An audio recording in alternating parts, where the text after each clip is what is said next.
thing about social media is, this is, you know, in Africa, we used to, you know, but we still have them where you have your town centers, right? Everybody congregates, you drink wine, you eat, you know, you gossip. That's social media. But then what's happening is brands are on social media and celebrities are on social media, influencers. And so the importance of social media is, it cannot be overstated. You have to have your fingers on the pulse of what's going on in the market. It gives you real-time feedback, okay? If you put a product out there, so for instance, we're doing Amplify. We know that people are going to post stuff on social media. So it gives you a way, you know, to get instant feedback, real-time kind of context of what you're doing. So social media is very important. We talked about advertising, right? Social media is an advertising platform.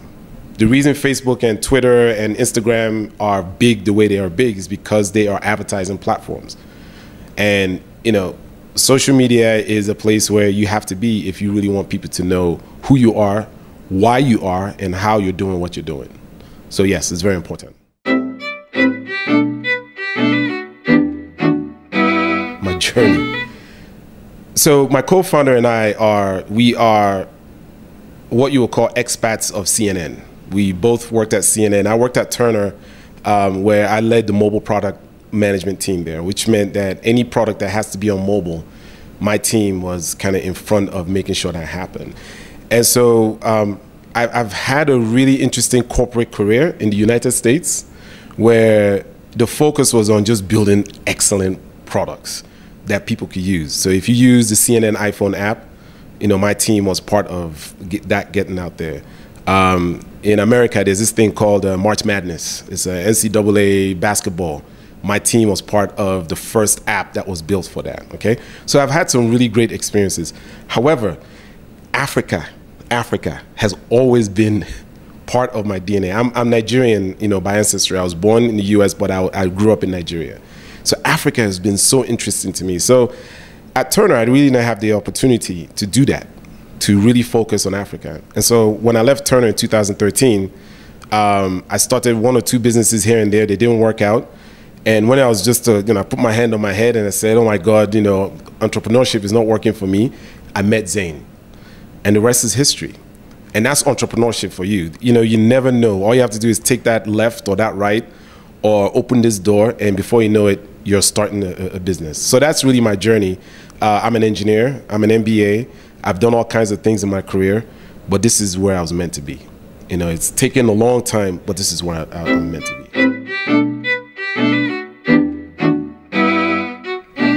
In the corporate career, I'll tell you that when President Obama was being elected, I see you have Obama 08 on you, right? So that election, my task at Turner was to build CNN's mobile website to be able to handle a potentially historic election of the first black president of the United States. And so we were under deadline. You can imagine the pressure of a company like CNN trying to build a mobile website that is built to handle the fact that the United States might be electing their first black president. And so me and my team were hustling. A lot of things broke. I don't care how much money you have, things will break. We had people yelling at us. We had deadlines that were not met. But on that November 2008, when Barack Obama stood up and said, I appreciate it, thank you for electing me, the mobile site was up, it was functioning. People wrote me notes and said, congratulations, Chidi. This site is wonderful. People were able to see on their mobile phones what was happening with President Obama. We actually were able to do a live video feed on that. That was such a special moment for me, because it's not just the fact that the product did well. It's that my product did well in one of the most historic times on the planet. So, you carry your head high a little bit, like, yeah, I was part of that. Well, let me tell you something. You're your own boss is actually a misnomer. The fact of the matter is that, yes, you might define your own path in a way. You kind of define your own schedule. Nobody's signing your timesheet. Well, man, I don't know if I'm my own boss yet. You know, I think the market is still driving me and Zane. We're still trying to figure this thing out. But what inspires me to wake up in the morning, you know, it's the unknown. Again, we're at a place where there's not too many knowns. You know, when you're starting a new company, there's so many unknowns. And so the excitement is you're going to wake up, there's maybe something you told somebody to build for you, or there's a deal that you were told that was going to come in. You have no idea if it's going to happen or not, okay? If you're a big company, you have the scale and the power to make sure that it will happen. When you're a small, you know, 2 to 10 person company, you don't have that kind of scale. And so there's an exciting undertone to waking up in the morning and knowing that it could go left or it could go right. But the fact of the matter is, at this point, this is the fun part, where there's no kind of, you don't have any kind of a schedule. You don't have any kind of a true path. You know, the roadmap is filled with gaps. And so I think in the morning when I wake up, I'm like, okay, all right, what do you have? You know, and sometimes like, okay, that's not what I wanted, but we'll handle that, right?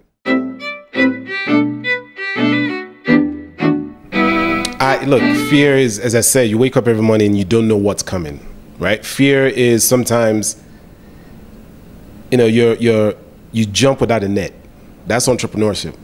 You know, a lot of folks are like, okay, you know what I'm going to do? I'm going to keep my job on the side. I'm going to keep this job on the side so I can survive if my business doesn't work, right? And I always say to that, you know what, you've already kind of failed, right? Because what you're doing is you're giving yourself too many protective measures. Just go. If you crash, get up and move forward. So there's fear, but I'm not afraid of fear. What I am afraid of is if I crash or if I fail, that I don't get up, learn from that, and take a different direction or pivot. You know, in the entrepreneurial world, we use this word now, pivot, you know. If you don't do that, then that's the problem. The problem is not I mean, all we do every day is fail, right? But the folks who have moved forward are the folks who have learned from that failure. They take it as, I say, I use it as rocket fuel. It's almost like, I need to fail because I'm running out of rocket fuel, right? So I use that rocket fuel to push me forward. We fail on a daily basis. Entrepreneurs need to understand this. The failure is going to happen. If you go and think you're not going to fail and then you get punched in the face, I don't know if you know, Mike Tyson says everybody's a great boxer until they get punched the first time, right? That is the key for failure, is your ability to kind of take the punch and keep rolling.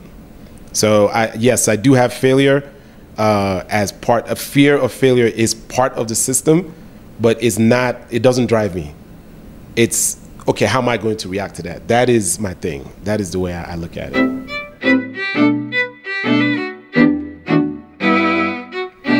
So one book would be Creativity, Inc.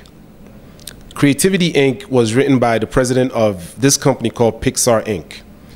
And for the folks watching, Pixar, Toy Story, Up, The Incredibles, this is a media company, okay?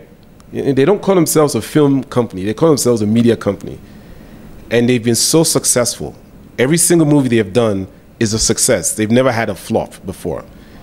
So he wrote this book, Creativity, Inc., to talk about how, as a company, they function and some of the main mantras that they use to drive how they do their business. And it's important to me because I'm a media guy, I'm a creative, I'm a technologist, and the concept of candor, okay? What does candor mean? At Pixar, what they do is they talk candidly to each other. They take the personal agendas outside and they talk candidly. When a movie is being made, a director comes for feedback. They give him candid feedback. They don't start to prescribe solutions or to push the person down, right? So Creativity, Inc. has really transformed the way I think as a leader, as a product guy, as a media guy, is don't have agendas. You know, you don't like the person, but we're here. We have the same goal for our company. You know, when Zane and I argue, you will be very uncomfortable around us. But one of the things that you will see about that is that we're candid with each other. We don't have any animosity. It's all love between me and her. But our arguments are for the benefit of Akoma. So that candor allows us to push forward. And that's what, she's read the book too. So the two of us are using candor on each other. I don't know who's more candid than the other, but I think I am. I've been told I'm very candid. So the book has been very good for me.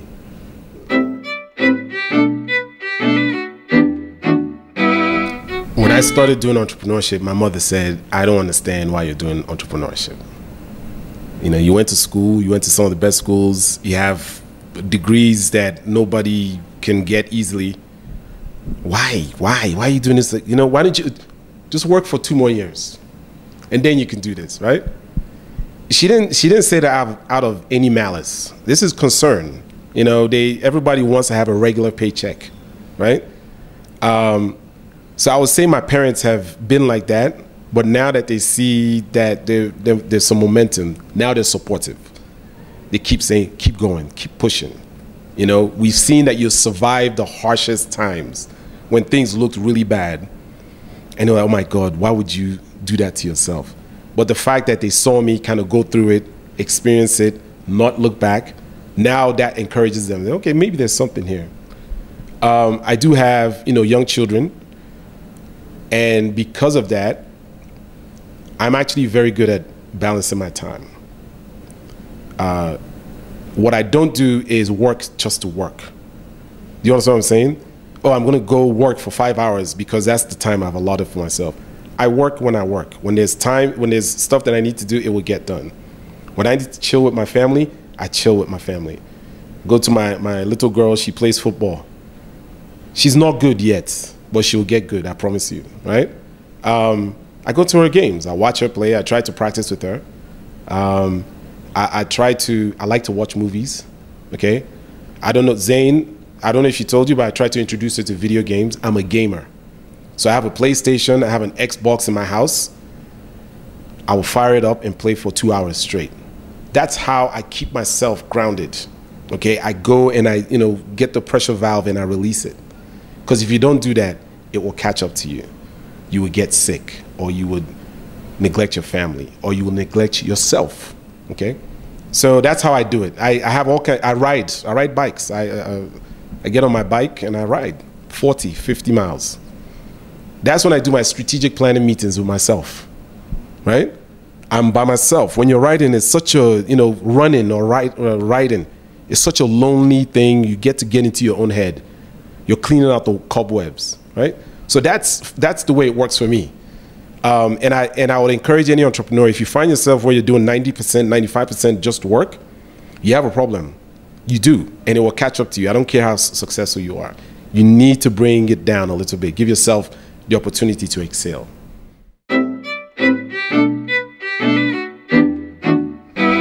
Well, let me say this.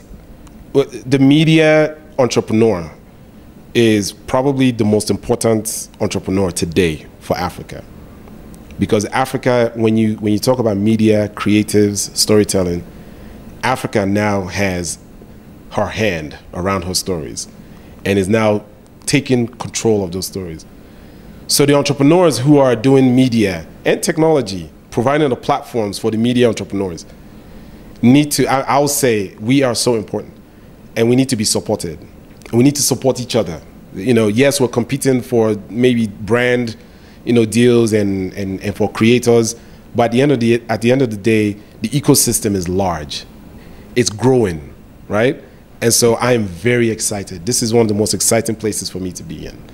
And then I also wanted to add that you can't do this alone. You might want to go and do this by yourself. You can't do this alone. Find yourself a partner. Find your yin to your yang, right? If you're more business typey, find a creative type to balance you out. If you're a numbers type of person, find a person who's more emotive. That way you guys can balance each other out, okay? Find people, good people, that will work with you, whether they are part of your team directly or they're partners on the side. You have to find those people. As an entrepreneur, you would die a very quick death, and I mean your business, I don't mean personally, if you don't have good people working with you. I've never seen, it's interesting, let me just give you an anecdote. It's interesting, Mark Zuckerberg had partners, still has partners. Steve Jobs had partners. Jeff Bezos of Amazon, Dangote, all these entrepreneurs all had people that came in and balance them out. You cannot do it by yourself. If you're doing it by yourself right now, you've already failed. So look backwards and find or sideways and find somebody who's going to balance you out. All right. Okay, Chidi, I'd like to say thank you very much for your time. Thank you.